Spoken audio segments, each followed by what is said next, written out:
वचन, सत्य वचन, अमर वचन, जीवित वचन, दिव्य वचन, सत्य वचन, अमर वचन, जीवित वचन। साई दा बामा बनी दा बामा बगरे जनी रे जनी रे जनी रे जनी रे सा। दिव्य वचन, सत्य वचन, अमर वचन, जीवित वचन, दिव्य वचन, दिव्य वचन।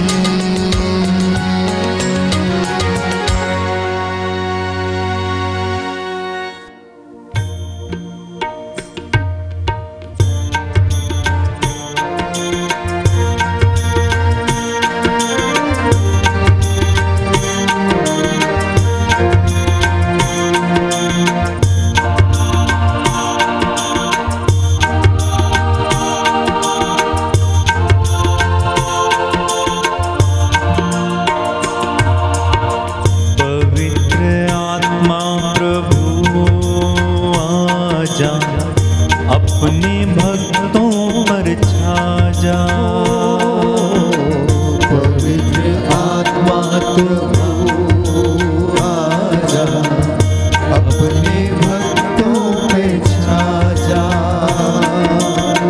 पवित्र आत्मा प्रभु आजा, अपने भक्तों पर छा जा।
अपने भक्तों पे छा जा। प्रभु का सामर्थ्य अनुभव करें। पवित्र आत्मा का अभिषेक अपने शरीर, अपने परिवार में, जीवन में महसूस करें। The Lord is present here. The Holy Spirit has taken charge on each and every one of us. पवित्र आत्मा ने हम सबों पर अधिकार लिया है। समर्पित करते जाएं, जिससे कि प्रभु का वचन सुनने के लिए हम संपूर्ण रूप से तैयार हो जाएं। सारी बुराई की शक्तियां यीशु के पवित्र सामर्थी वचन के द्वारा जल कर राख हो जाएं।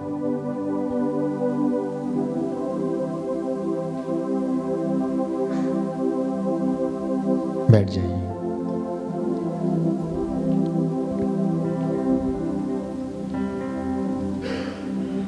प्यारे भाई, प्यारी बहन,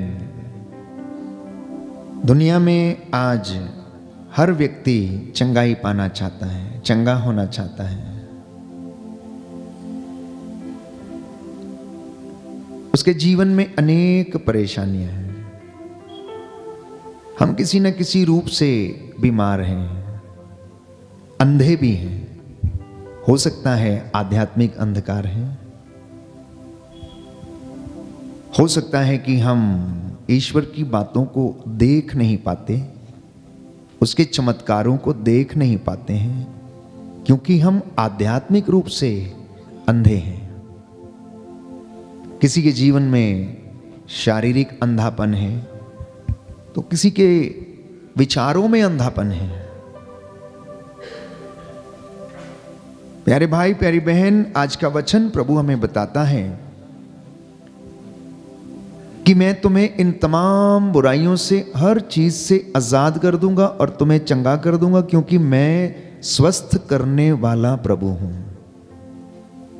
निर्गमन ग्रंथ अध्याय 15 पद संख्या 26। मैं वो प्रभु हूं जो तुम्हें स्वस्थ करता हूं। और उसने ऐसा किया। जो भविष्यवाणियां उसके विषय में की गई थी वो नई व्यवस्था में पूरी हुई।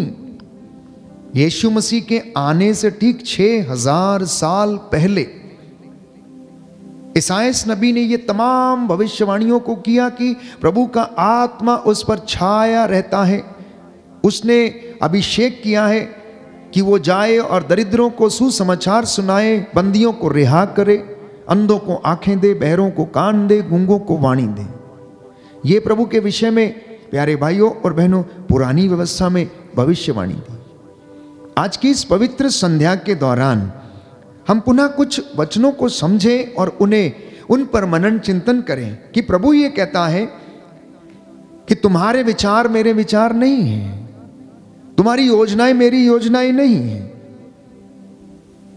परंतु मैं जो चाहता हूं मेरी वाणी वही पूरा कर डालती है और मैं तुम्हारे जीवन में उन्हें पूरा करूंगा। मरकुस के सुसमाचार में ऐसे अनेक उदाहरण हैं प्यारे भाई, प्यारी बहन, जिसे बाइबल हमें बताती है कि ईसा ने एक के बाद एक रोगी को चंगा किया। प्रभु जिसे चाहता था उसने उसे चंगा किया। वो एक ऐसे बीमार व्यक्ति के पास पहुंचे जो 38 वर्ष से बीमार था और उसने उनसे पूछा, क्या तुम चंगे हो जाना चाहते हो? उन्हें उस पर तरस आया और उसने कहा कि मेरा कोई भी नहीं है जो मुझे, जब स्वर्गदूत ये कुंड का पानी हिलाता है, सबसे पहले मुझे उसमें उतार दे। तो प्रभु यीशु ने उसे चंगा कर दिया। उसके ऊपर प्यारे भाइयों और बहनों उसने तरस खाकर उसे चंगा कर दिया। बाइबल हमें बताती है कि पेतरुस की सास बीमार थी और जब यीशु पेतरुस के घर में गया तो बाइबल हमें कहती है, संत मार्कुस का सुसमाचार अध्याय 1 पद संख्या 29 में, कि वे सभागृह से निकलकर याकूब और योहन के साथ सीधे सिमोन और अंद्रियस के घर गए। सिमोन की सास बुखार में पड़ी हुई थी। लोगों ने तुरंत उसके विषय में उन्हें बताया।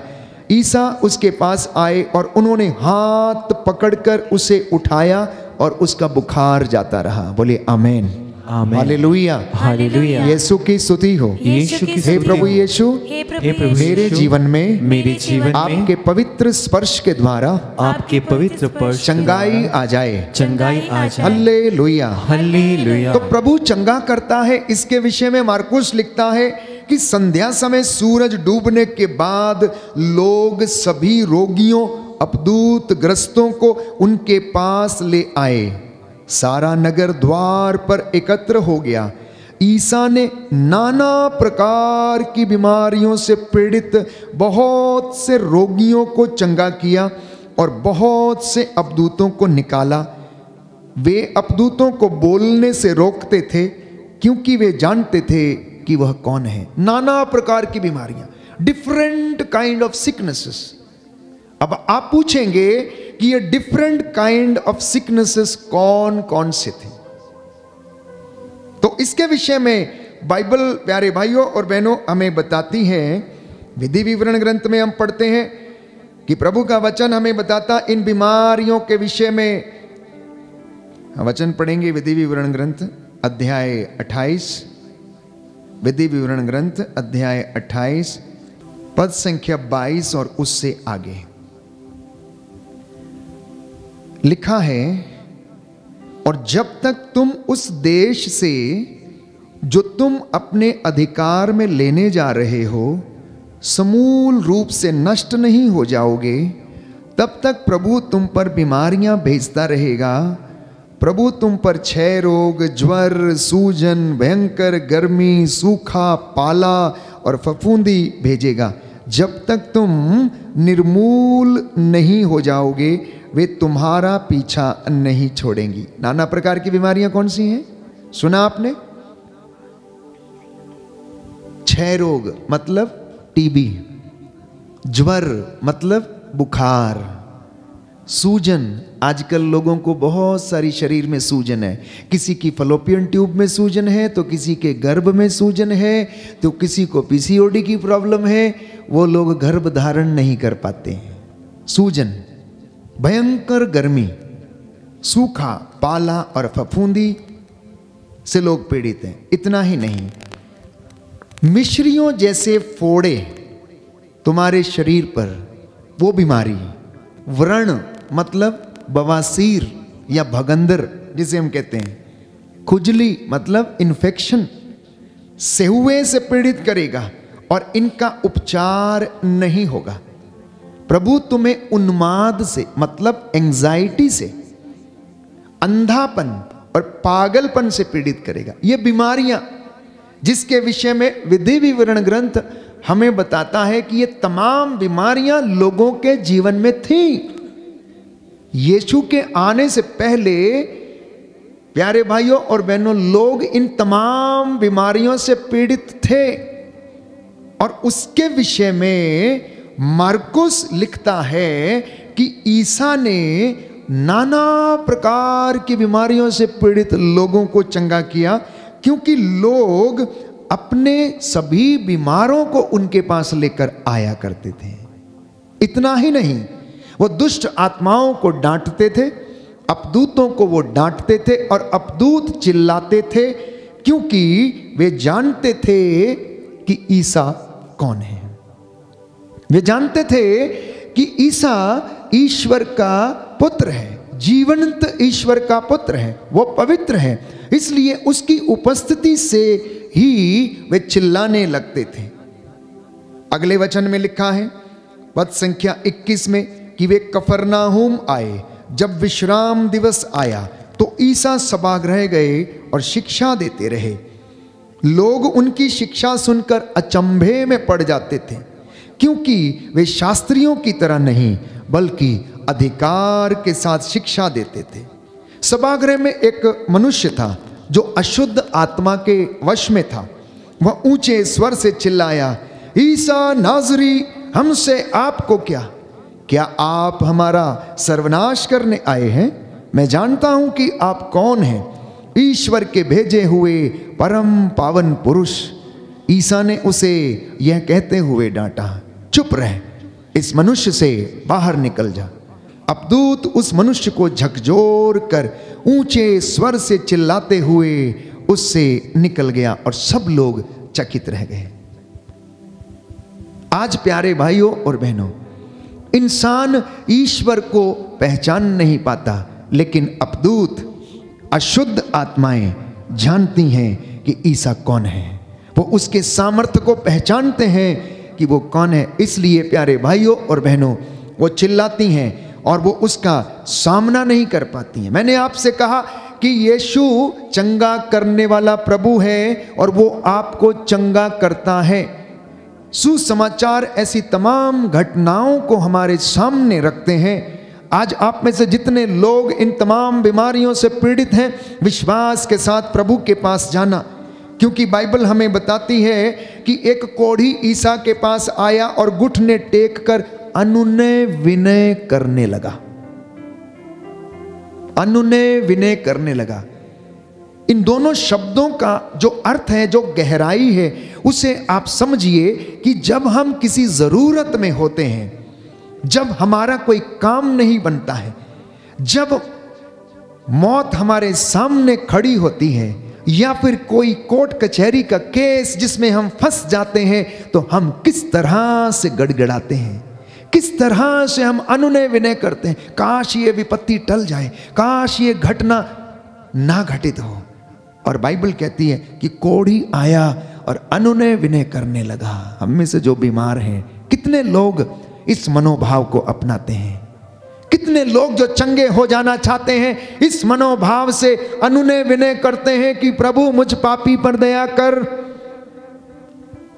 हमारा मनोभाव इनके जैसा नहीं है जिनको प्रभु ने चंगा किया और इसीलिए हम चंगे नहीं होते हैं।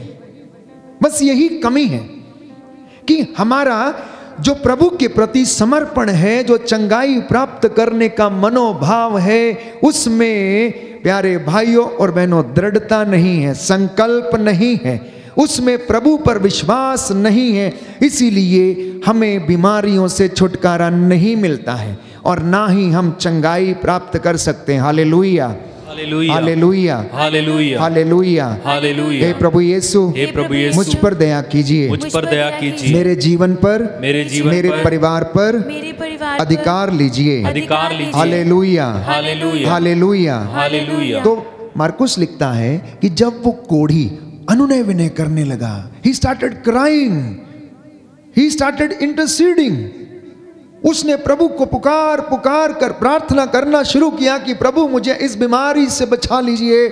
अगले वचन में लिखा है, ईसा को तरस हो आया, ईसा को तरस हो आया। जब आराधना में, प्रार्थना में, प्रभु के मंदिर की सीढ़ियों पर रोज हम अनुनय विनय करते हैं, आंसुओं के साथ प्रार्थना करते हैं और इस कोढ़ी के मनोभाव से प्रभु के पास आते हैं, तो वो हम पर दृष्टि डालता है और उसे तरस हो आता है तो वो चंगा कर देता है। लेकिन प्रभु हमारा हृदय देखता है, मनोभाव देखता है और वो हमारे जीवन से प्यारे भाइयों और बहनों पहले से ही जान लेता है ये इंसान कैसा है, ये पुरुष कैसा है, ये स्त्री कैसी, ये नौजवान का मनोभाव क्या है। प्रभु जानता है मैं चंगा करूंगा लेकिन अब ये लौट कर नहीं आएगा, अब ये लौट कर नहीं आएगा, क्योंकि चंगा होने के बाद इंसान फिर से वही गलती करता है, भूल जाता है। कोरोना में कितने लोग रो रो कर प्रार्थना कर रहे थे, कहाँ गए सबके सब लोग, कहाँ गई उनकी आराधना। अब समय नहीं है प्यारे भाइयों और बहनों, उनके पास प्रभु के पास आने के लिए उनके पास समय नहीं है। लेकिन वो दिन, कोरोना की महामारी के वो दिन जब घरों की चार दीवारी में और अंदर बंद थे, तो गिड़गिड़ाते थे, रोते थे, चिल्लाते थे कि प्रभु ये महामारी का अंत हो जाए। उनमें से कितने लोग हैं जो वफादार रहे और अब तक प्रभु से जुड़े हुए हैं और प्रभु को समय देते हैं प्यारे भाइयों और बहनों। ना जाने कितने लोग जिनके घर लगभग एक घरेलू कलीसिया बन चुके थे, आज वो उनका पता नहीं है। आज उन घरों में फिर से वही बातें होती हैं जो पहले थीं।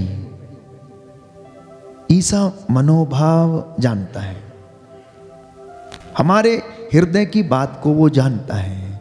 इसलिए प्यारे भाइयों और बहनों, बाइबल हमें बताती है कि प्रभु ने कहा मैं ये चाहता हूं कि तुम शुद्ध हो जाओ, और उसी क्षण उसका कोढ़ दूर हुआ और वह शुद्ध हो गया। Hallelujah, hallelujah, hallelujah, hallelujah. Yeshu की स्तुति हो, यीशु की स्तुति, यीशु को धन्यवाद, यीशु को धन्यवाद, यीशु की आराधना हो, यीशु की महिमा हो। Hallelujah, hallelujah, hallelujah. तो बाइबल में ऐसी कई घटनाएं और मिरेकल्स हैं जहां पर लोग ईसा के पास अनुनय विनय करके गए। वहीं दूसरी तरफ कुछ ऐसे चमत्कार और ऐसी घटनाएं हैं जब ईसा स्वयं लोगों के पास गए और उन्हें चंगा किया। उदाहरण के लिए मार्कुस के सुसमाचार अध्याय 3 पद संख्या 1 और उससे आगे यदि आप इस वचन को पढ़ेंगे तो लिखा है, ईसा फिर से सभागृह गए। वहां एक मनुष्य था जिसका हाथ सूख गया था। वे इस बात की ताक में थे कि ईसा कहीं विश्राम के दिन उसे चंगा करें और वे उन पर दोष लगाएं। ईसा ने सूखे हाथ वाले से कहा, किससे कहा? सूखे हाथ वाले से कहा, बीच में खड़े हो जाओ। तब ईसा ने उनसे पूछा, विश्राम के दिन भलाई करना उचित है या बुराई, जान बचाना उचित है या मार डालना? वे मौन रहे। उनके हृदय की कठोरता को देखकर ईसा को दुख हुआ और वह उन पर क्रोध भरी दृष्टि दौड़ाकर उस मनुष्य से बोले, अपना हाथ बढ़ाओ। उसने ऐसा किया और उसका हाथ अच्छा हो गया। सूखे हाथ वाले ने कोई प्रयास नहीं किया, उसने कुछ भी नहीं कहा, उसने कुछ भी नहीं कहा। ईसा की दृष्टि उस व्यक्ति के ऊपर पड़ी जो किनारे पे खड़ा हुआ था, जिसका हाथ सूखा हुआ था, और ईसा ने उससे कहा, प्यारे भाइयों और बहनों, इसलिए हमें समझने की आवश्यकता है कि यीशु पुरोहित के माध्यम से आपके ऊपर आकर हाथ रखता है क्योंकि वो आपके ऊपर तरस खाता है। वो आपके हृदय की कठोरता को जानता है कि इस व्यक्ति के मन में क्या भाव है, क्या सोच रहा है, क्या सोच रही है, लेकिन फिर भी वो आपको अच्छा करना चाहता है क्योंकि उसके जीवन से, आपके जीवन से उसकी महिमा प्रकट हो जाए। मैंने आपसे कहा कि एक व्यक्ति जो बेतसाइदा के कुंड के पास पड़ा रहता था, 38 बरस से वो वहां पर पड़ा रहता था, वो उठ के ईसा के पास नहीं गया, लेकिन ईसा खुद चलकर उसके पास गया और खड़ा हो गया। उसको उस पर तरस हो आया और उसने उससे पूछा, क्या तुम चंगे हो जाना चाहते हो? आप में से भी कुछ लोग ऐसे ही हैं जिनके मनों में विकार हैं, जो प्रभु की बातों को समझते नहीं है। प्रभु आज चाहता है, पूछता है, क्या तुम चंगे हो जाना चाहते हो? क्या तुम अपने अंधेपन से आजाद होना चाहते हो? क्या तुम अपनी आंखों से पर्दा हटाना चाहते हो? और वो तरस खाकर हमसे कहता है, तो ठीक है, अपना हाथ बढ़ाओ, अपना हाथ बढ़ाओ। आज कई लोगों के हाथ सूखे हैं क्योंकि वो सेवा के लिए बढ़ते नहीं हैं, दान दक्षिणा के लिए बढ़ते नहीं हैं। कई लोगों की आंखें सूखी हैं क्योंकि प्यारे भाइयों और बहनों, वो लोगों पर तरस नहीं खा सकते हैं, वो उनकी बीमारियों को, कष्टों को अनुभव नहीं कर सकते हैं। कई लोगों के हृदयों में सूखापन है, उनके मनों में वो भाव नहीं आते हैं, और कई लोगों के जीवन में आत्मिक सूखापन है। प्यारे भाइयों और बहनों, इसलिए प्रभु आराधना के दौरान हमसे पूछता है, मैं तुम्हारे लिए क्या करूं? क्या तुम चंगे हो जाना चाहते हो? तो अपना हाथ बढ़ाओ, अपना हृदय मुझे दे दो, अपनी आंखें मुझे दे दो, अपने कानों को मुझे दे दो, अपनी इस दृष्टि को मुझे दे दो, जिससे कि मैं इसे पवित्र कर दूं और तुम मेरी दृष्टि से लोगों को देखो, मेरे हृदय से लोगों पर तरस खाओ। जब लोग भीड़ में आकर ईसा का वचन सुनने के लिए वहां पर उनके पीछे पीछे आया करते थे, भीड़ की भीड़ एकत्र हुआ करती थी, तो उन्होंने अपने चेलों से कहा, इनके लिए भोजन की व्यवस्था करो। देखिए, ईसा का इनिशिएटिव, ईसा का इनिशिएटिव। इतने लोग 3 दिन से उनका वचन सुनने के लिए उनके आसपास आया करते थे, और ईसा ने देखा कि पिछले 3 दिन से ये लोग मेरे पीछे भूखे प्यासे आए हैं वचन सुनने के लिए। तो उनके शारीरिक भूख को मिटाने के लिए उन्होंने अपने चेलों से कहा, तुम जाओ और इनके लिए भोजन का प्रबंध करो। बाइबल नहीं कहती कि किसी व्यक्ति ने उनसे कहा, ईसा ने कहा चेलों से, इनके लिए क्या करो? प्रबंध करो, भोजन का प्रबंध करो, क्योंकि उन्हें देखकर ईसा को तरस हो आया, क्योंकि वे लोग बिना चरवाहे की भेड़ों की तरह थे। तो जीसस टेक्स इनिशिएटिव, प्रभु यीशु इनिशिएटिव लेता है। वो हमें चंगा करना, आपके परिस्थितियों से वाकिफ है, आप उसे कोऑपरेट करिए। आप अपने हाथों को उसे दीजिए, अपने पैरों को उसे दीजिए, अपनी जुबान को उसे दीजिए, अपने कानों को और अपने शरीर की इंद्रियों को समर्पित कीजिए, और वो आपकी इस शरीर को इस्तेमाल करेगा और ब्लेस करेगा, ना केवल आपको लेकिन आपके संपर्क में जितने लोग हैं वो आपको इस्तेमाल करेगा अपनी सेवकाई के लिए। यह प्रभु की महानता है। इसलिए मैंने आपसे कहा कि हम इन वचनों को जब सुनते हैं तो इन्हें अपने जीवन में धारण करें। प्यारे भाइयों और बहनों, इंसान क्यों नहीं इन बातों को कर पाता है, क्यों नहीं समझ पाता है? क्योंकि हम लोग भटकी हुई भेड़ों के समान हैं। कोई आया, दो चार मीठी बातें करी, हमें दो चार चमत्कार दिखाए, हम उसके पीछे हो लेते हैं। नया व्यक्ति, नया मैसेज। प्यारे भाइयों और बहनों, प्रभु का वचन हर दिन नया है। आपको किसी नई चीज के पीछे दौड़ने की आवश्यकता नहीं है। बाइबल हमें कहती है, नबी सफन्या का ग्रंथ, की उसकी कृपा हर दिन नई है। जितनी बार आप इस वचन को पढ़ेंगे उतनी बार ये आपको नया लगेगा। बस आपको महसूस करने की जरूरत है, महसूस करने की जरूरत है। हम रोज दिन वचन बोलते हैं, रोज दिन वचन पढ़ते हैं, और रोज दिन ये नया ही होता है।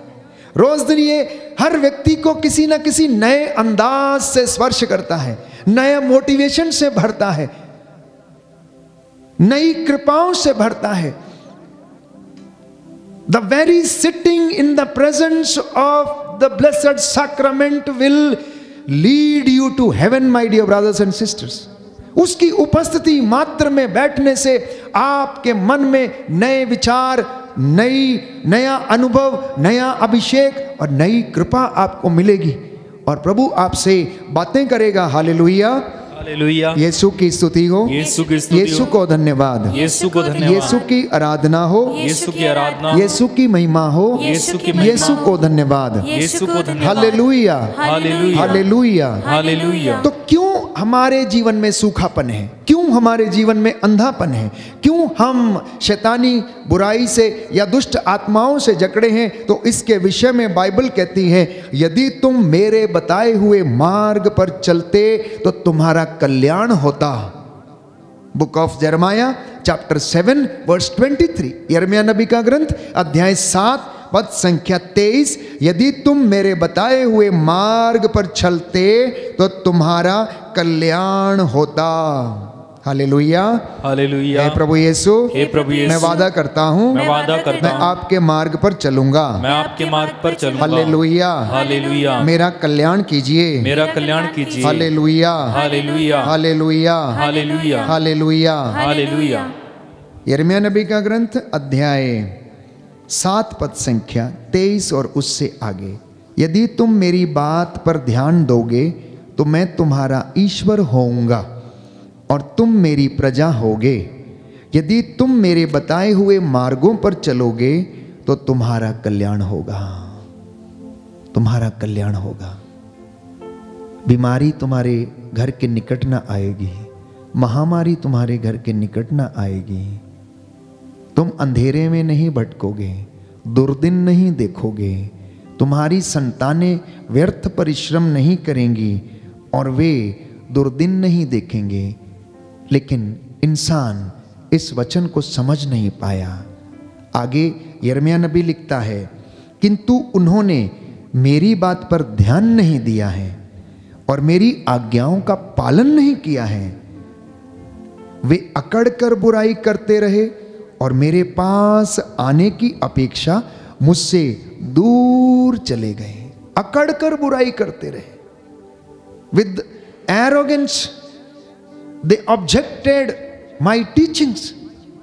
उन्होंने मेरी बातों को माना नहीं, इसीलिए उनके घरों में, उनके जीवन में कष्ट है, परेशानी है, क्योंकि वे अकड़ कर बुराई करते रहे और अपने पूर्वजों से भी अधिक दुष्ट निकले।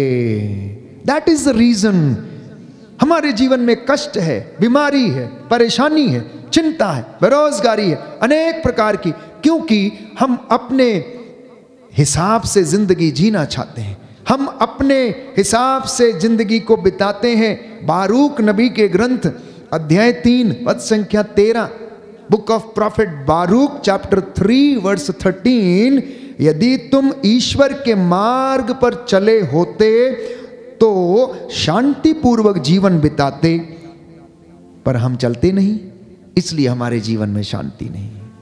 इसलिए जो शांति की खोज में है, तो बाइबल कहती है ईश्वर के मार्ग पर चलना शुरू कर दे।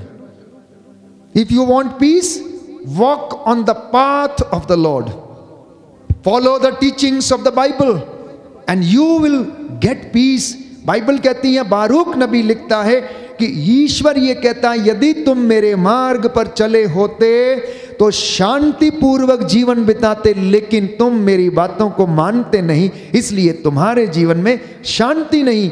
ये दुनिया, ये सांसारिक चीजें, ये मटीरियलिस्टिक वर्ल्ड, ये भौतिक चीजें शांति नहीं दे सकती।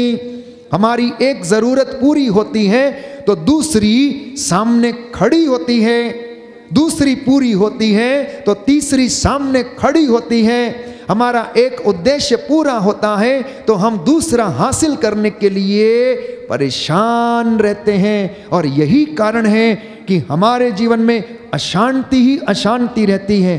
कष्ट, बीमारी, चिंता, परेशानी, अपने आप से पूछ के देखिए, मनन चिंतन करके देखिए, इसमें कोई दो राय नहीं है प्यारे भाइयों और बहनों। एक एक व्यक्ति, मैं भी अपने जीवन में अनुभव करता हूं, एक मुकाम पूरा होता है तो हम दूसरा हासिल करने की कोशिश करते हैं। आज एक काम समाप्त हुआ है तो कल हमारी दृष्टि दूसरे काम पर रहती है और उसे हम करना चाहते हैं। करिए, अच्छी बात है, लेकिन प्रभु ये कहता है, मेरी शिक्षा के अनुसार, मेरी बातों के अनुसार, मेरी आज्ञाओं का पालन करके तुम उन कामों को करो और तुम्हारी हर एक बात पूरी होगी। Hallelujah, hallelujah, hallelujah, hallelujah. Yeshu की स्तुति हो, यीशु की स्तुति हो, यीशु को धन्यवाद, यीशु को धन्यवाद, यीशु की आराधना हो, यीशु की आराधना, यीशु की महिमा हो, यीशु की महिमा। Hallelujah, hallelujah. तो इंसान के लिए सबसे अच्छी बात क्या है?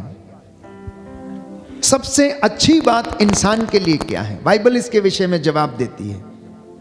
बुक ऑफ एक्लेसियास्टिस, उपदेशक ग्रंथ अध्याय 3 पद संख्या 12, कि मनुष्य के लिए सबसे अच्छा यह है कि वह जीवन भर सुखी रहे और आनंद मनाए। देखिए कितनी अच्छी शिक्षा है, कितनी अच्छी बात है बाइबल की। पवित्र वचन ये कह रहा है कि मनुष्य के लिए सबसे अच्छी बात है कि वह जिंदगी भर खुश रहे और आनंद मनाए। लेकिन क्या कोई खुश है? क्या आप खुश हैं? क्या आपके आजू बाजू में रहने वाला खुश है? क्यों खुश नहीं है? आज इस बात को प्रभु हमें सिखाना चाहता है। क्यों बीमार है, प्रभु हमें बताना चाहता है। किन बीमारियों से वो हमें आजाद करना चाहता है, वो आज हमें बताता है। आगे लिखा है, यदि वो खा पी सके और परिश्रम करते हुए सुख शांति में जीवन बिताए तो ये ईश्वर का वरदान है। यदि मनुष्य जीते जी खा पी सके और शांतिपूर्वक जीवन बिताए तो यह ईश्वर का वरदान उस मनुष्य के लिए है। बुक ऑफ एक्लेसियास्टिस चैप्टर 3 वर्स 12, उपदेशक ग्रंथ अध्याय 3 पद संख्या 12। अक्सर हम लोग ईश्वर के कामों पर, मार्गों पर, शिक्षा पर ध्यान नहीं देते, और यही कारण है कि हम अशांत रहते हैं। यही कारण है हमारे जीवन में अशांति रहती है। प्यारे भाइयों और बहनों, इसलिए प्रभु हमें आमंत्रित करता है। यशायाह नबी का ग्रंथ अध्याय 55 पद संख्या 1, तुम जो प्यासे हो मेरे पास आओ, आओ और अंगूरी और दूध पियो, कान लगाकर सुनो और मेरे पास आओ, मेरी बात पर ध्यान दो और तुम्हारी आत्मा को जीवन प्राप्त होगा। बोलो आमीन, आमीन, हालेलुया, हालेलुया।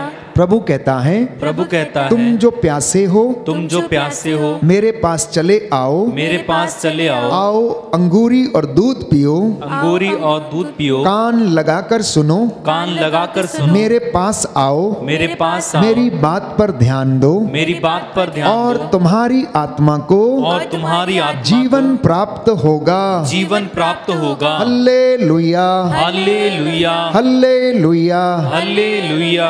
और यही बात यीशु मसीह ने मत्ती के सुसमाचार अध्याय 11 पद संख्या 28 में दोहराई। थके मांदे और बोझ से दबे हुए लोगों, सब के सब मेरे पास आओ। अशांति में रहने वाले लोगों, मेरे पास आओ।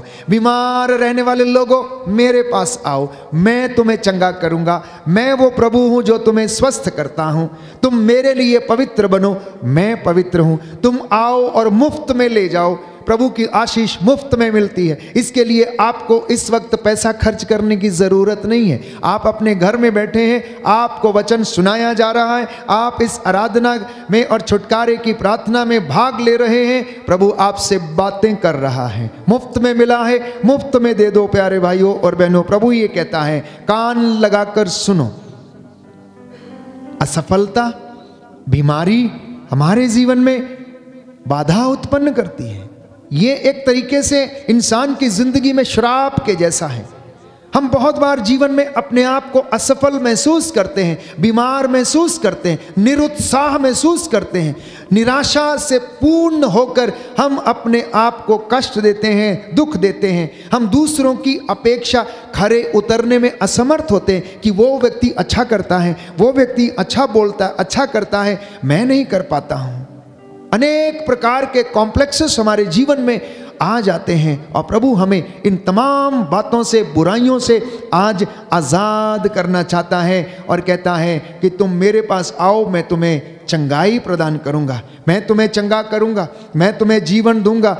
मेरे पास आओ, मुझसे आग में तपाया हुआ सोना खरीद लो, तुम्हें मुफ्त में मिला, मुफ्त में दे दो।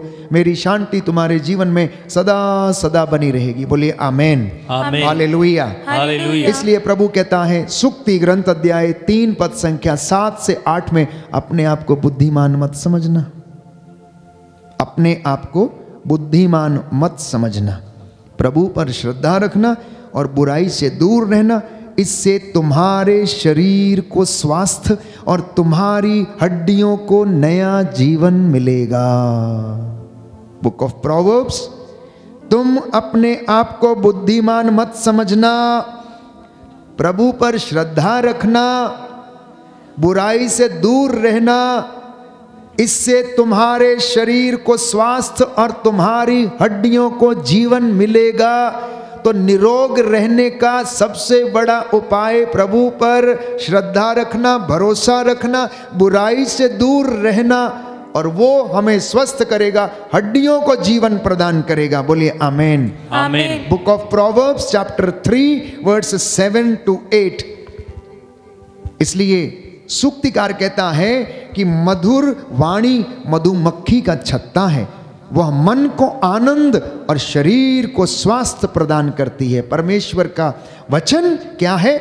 मधुमक्खी के द्वारा बनाए गए मधु के जैसे है, जो शरीर को और मन को आनंद देता है और हमें स्वास्थ्य प्रदान करता है। आइए हम प्रार्थना करें, प्रभु को समर्पित करें। आज का वचन हमारे जीवन में शांति, चंगाई और स्वास्थ्य हमें प्रदान करे। आज के ये वचन अपना उद्देश्य पूरा करें हमारे परिवारों में, व्यक्तिगत रूप से हमारे जीवन में और हमारी कलीसिया में, एक एक विश्वासी के जीवन में। जो आज का वचन आप लोगों ने सुना है, इसके द्वारा प्रभु की आशीष आपके घर में, परिवार में आ जाए। इसलिए प्रभु से कहना कि प्रभु मैं तेरे पास आया हूँ, मैं विश्वास करता हूँ कि आप मेरे लिए मरे, आपने मेरे लिए अपना जीवन न्यौछावर कर दिया। मैं विश्वास करता हूं कि आप तीसरे दिन जी उठे, पिता के दाहिने विराजमान हैं। हे प्रभु, मैं आपकी आराधना करता हूं, मेरे मुक्तिदाता, चंगाई दाता, उद्धार करता, मेरे रक्षक, मैं आपको अपना ईश्वर मानता हूं, मैं आपको अपने जीवन में ग्रहण करता हूं।